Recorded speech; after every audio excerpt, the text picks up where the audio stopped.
Hi everyone, welcome to another episode of Office Hours. I'm Xenia Chen and I'm the founder of Threads. We are a modern hosiery and intimates brand based out of Toronto, Canada.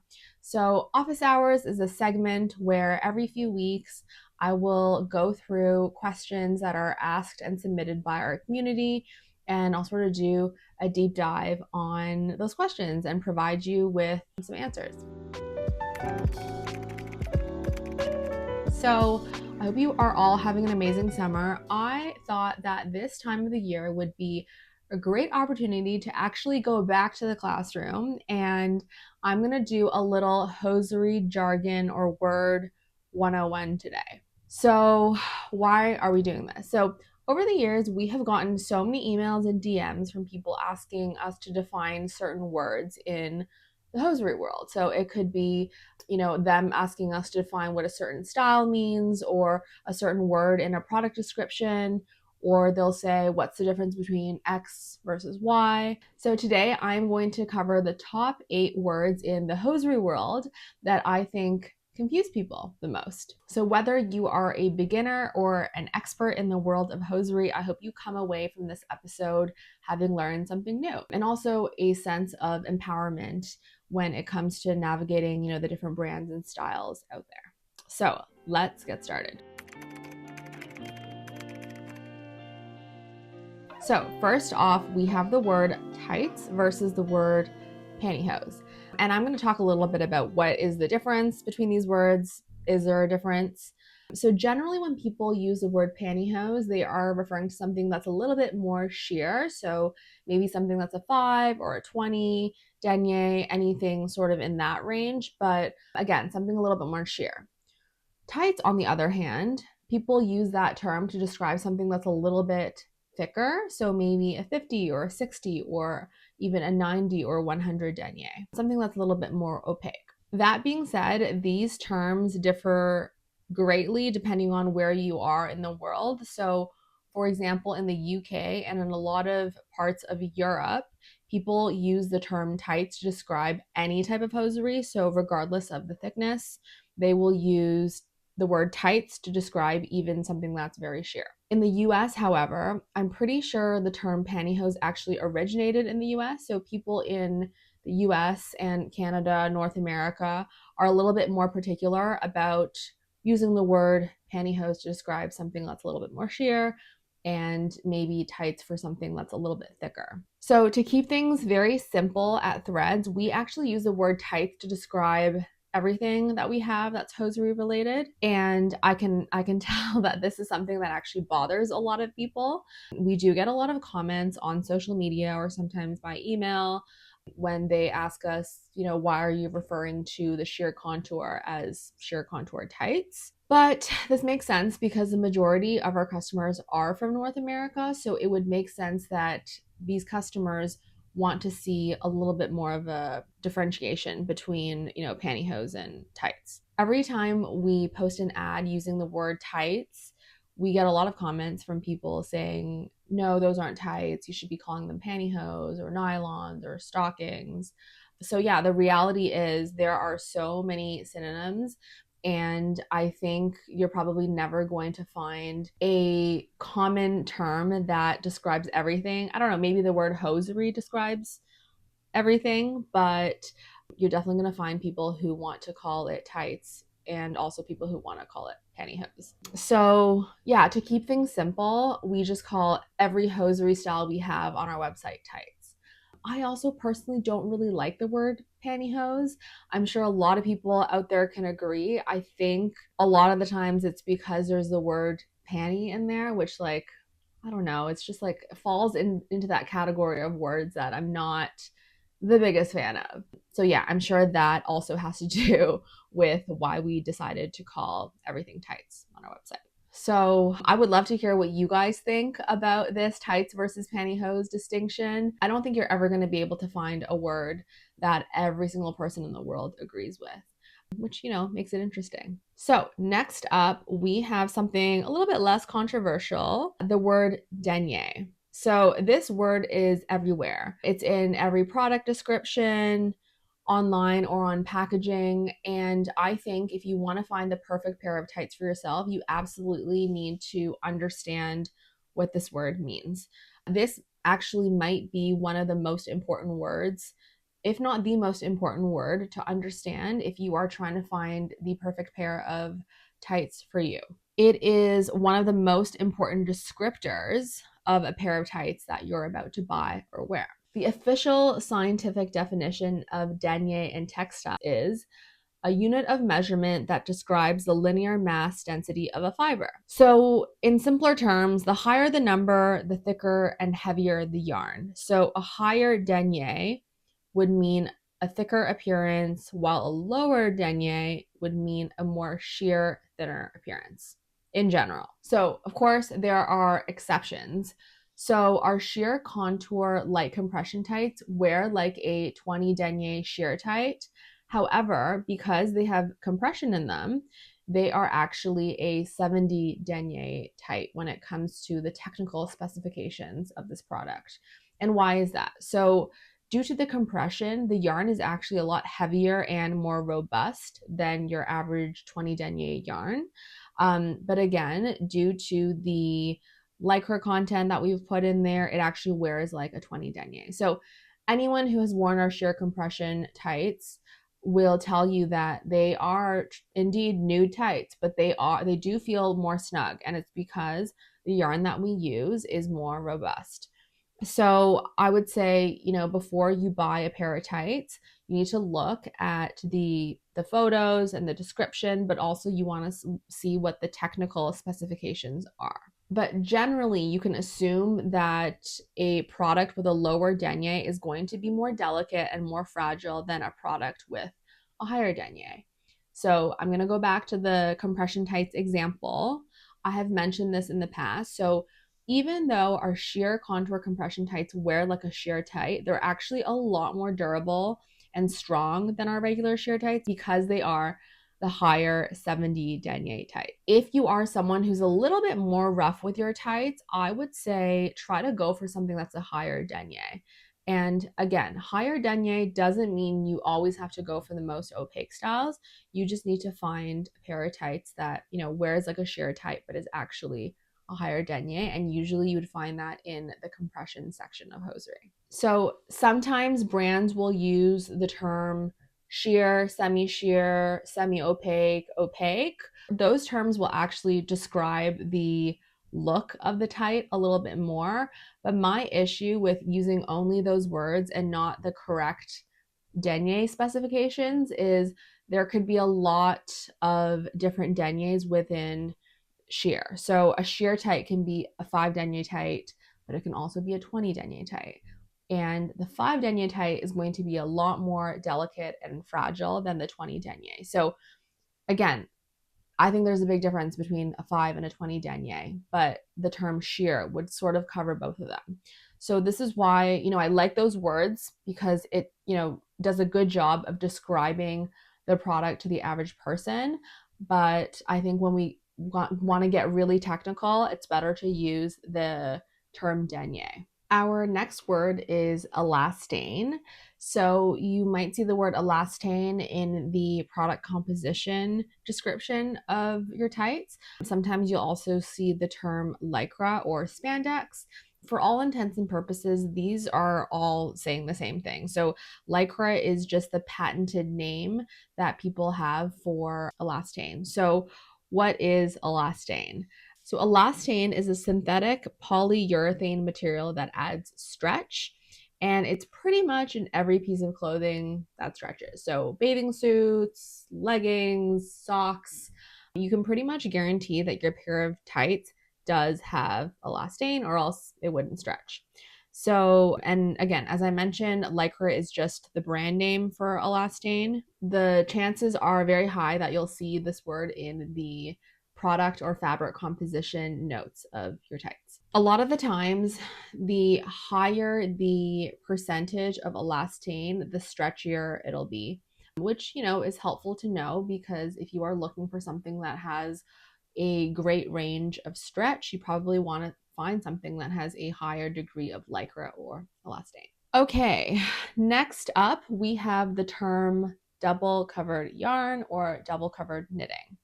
So this is another term that you are going to see a lot on our products on our website, but then also some other times when you go and look at other brands, the brands that use double covered knitting will absolutely say that they are using double covered knitting. So let me explain to you what this is and why they love to shout it from the rooftops. So when you are knitting any sort of garment, you have like the default main thread, and then usually you have a thread that goes around it.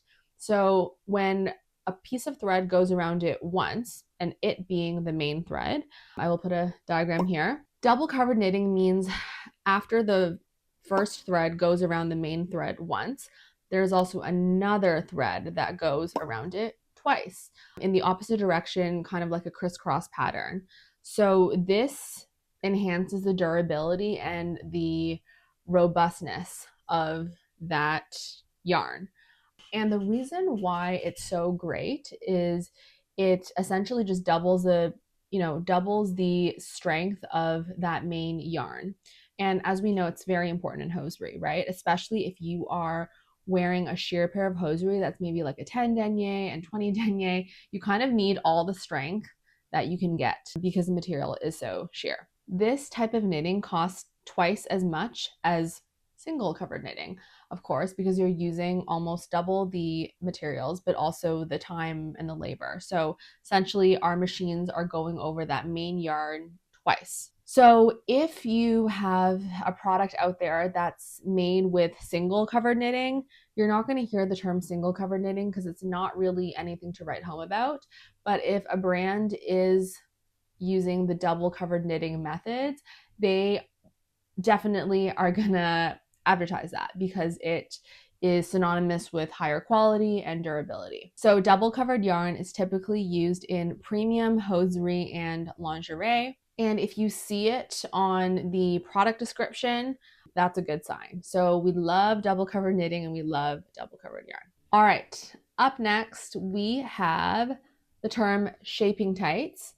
And this often is used at the same time or sort of near the term control top. So shaping tights refer to tights designed to smooth or shape areas of the body. So common areas can be the tummy, the legs, the thighs, torso area. And we usually see the term control top used alongside this because the control top is usually the main feature that brands use, for the shaping. So a telltale sign of shaping tights, if it doesn't say on the product name or, in the initial product description, is when the brief area is kind of like a different color compared to the leg area. Usually it's made with like a thicker fabric or a different type of fabric. It almost looks like there's like a pair of bike shorts on the top area of the tights. So for us, all the tights in our contour collection have a control top. So any products that you see that have the word contour in them means that they are a shaping tight and are part of our contour control top collection. So actually the first product that we came out with in 2018 was our sheer contour tights. And the reason I designed this was honestly, number one, I'm a huge fan of shaping tights and control top tights. I've just always gravitated towards them. I find that it just makes me feel so much more comfortable when I'm wearing a dress, and I know that everything is sort of like smoothed underneath. I'm a huge fan of control top. And then secondly, when I did the survey asking most people of, the types of tights that they like to wear, most people did select that they wanted a control top. So that's what we did. So I'm going to talk a little bit about our contoured control top because not all control tops are made equal. So in my experience, before starting Threads, I found there to be a huge variation of control tops on the market. A lot of the times I would buy a pair of shaping tights, but the control tops were just like really tight. I felt like they were very suffocating. And even though they were supposed to be smoothing, like I didn't feel like they were super flattering on certain parts of my body. So this is why we came out with the contoured control top. So our contoured control top has these targeted bands that gently sort of shape and compress the areas that you actually want. So usually it's like, the side of your hips, front of the stomach, and actually a little bit under your bums. You get like a bum lifting effect. And we launched those and we called it the Contour Control Top. And you guys love the Contour Control Top because actually a few years after, we were getting so many emails from people asking us to make that into a pair of shorts. And that's how we came out with the Contour Lift Shorts. So yeah, that's just a little bit about, shaping tights, control top. I think generally if you want like some sort of shapewear element to your tights, you would want to go for the shaping tights. The opposite of a shaping tight would probably be something similar to like a sheer to waist. So a sheer to waist means that, it's literally in the name. So the tights are sheer from toe to waist, which means there's no shaping element, there's no control top. Usually you can tell because, like the bum brief area is all sheer. It's totally personal preference if you prefer sheer to waist tight or a shaping tight. We also have people that wear both. I'm generally team shaping tight.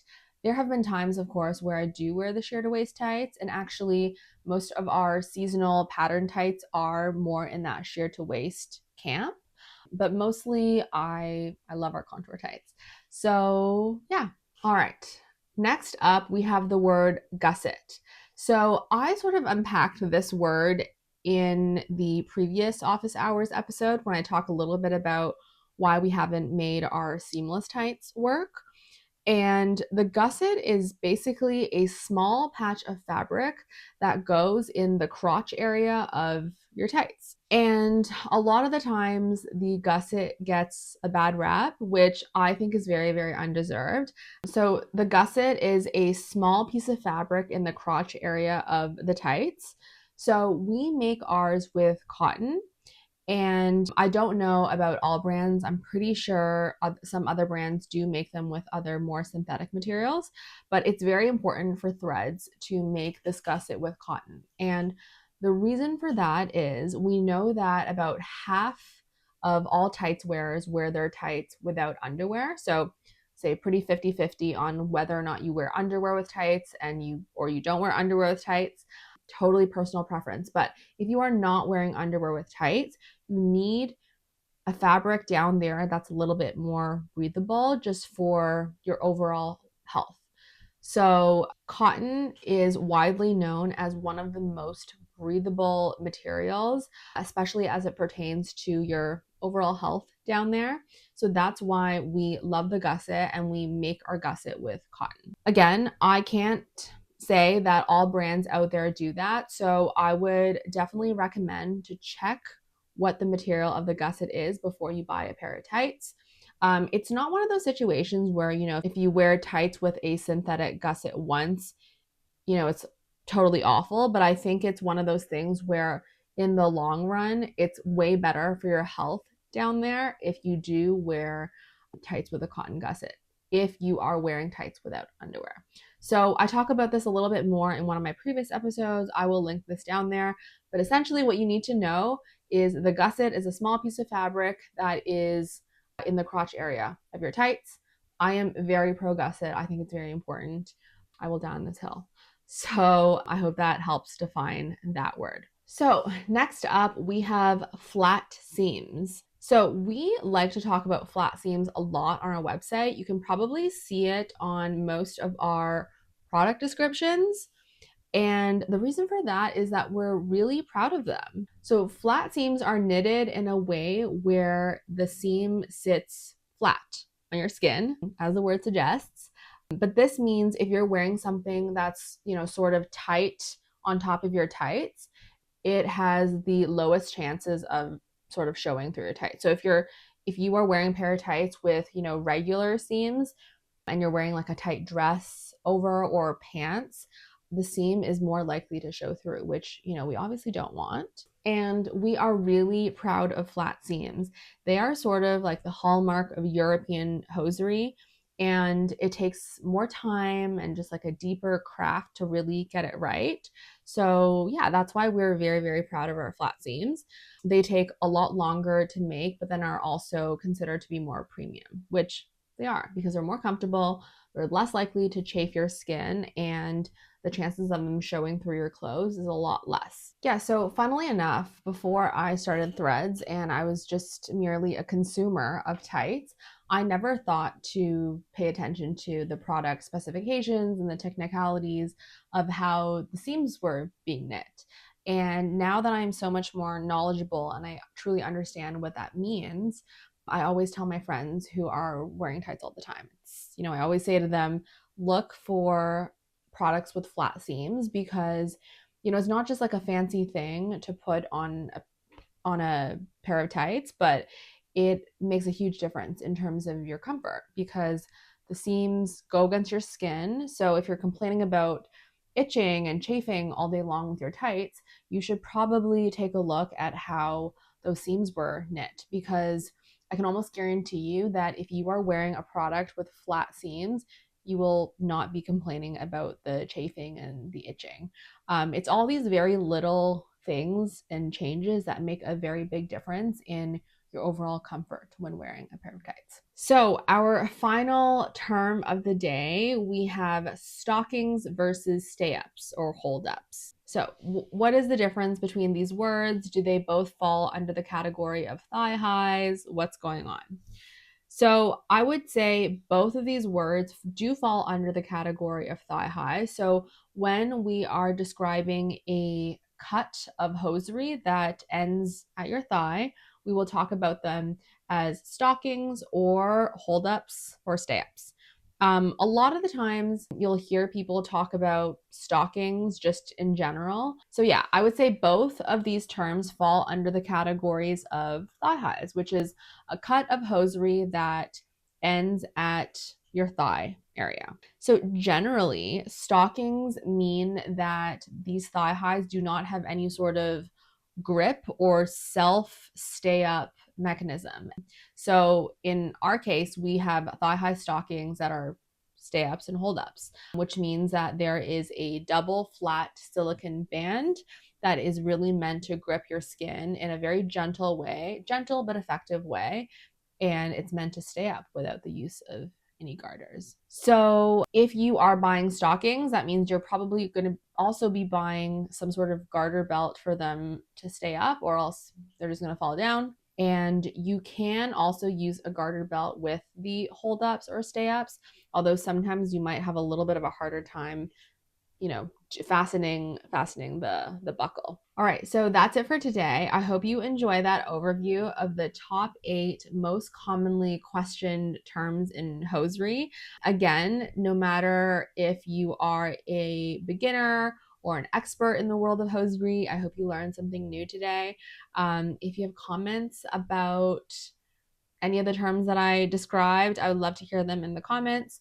Or if you have other words that you want me to unpack in a later episode, I would absolutely love to hear it. And again, I just want to reiterate, these terms can be used differently depending on who you're talking to. So it's definitely not the end all be all, the definitions that I provided, but I do hope it gives you a little bit more confidence in navigating the world of hosiery. And most importantly, I hope it allows you to become a more empowered and educated consumer of tights. So thank you for sticking around this long if you have, and I would love to hear your thoughts and comments. And as always, if you have a comment or a question that you want me to unpack on a later episode, please submit it via the link that I will put in the comments. Thank you so much and have a great week. Bye.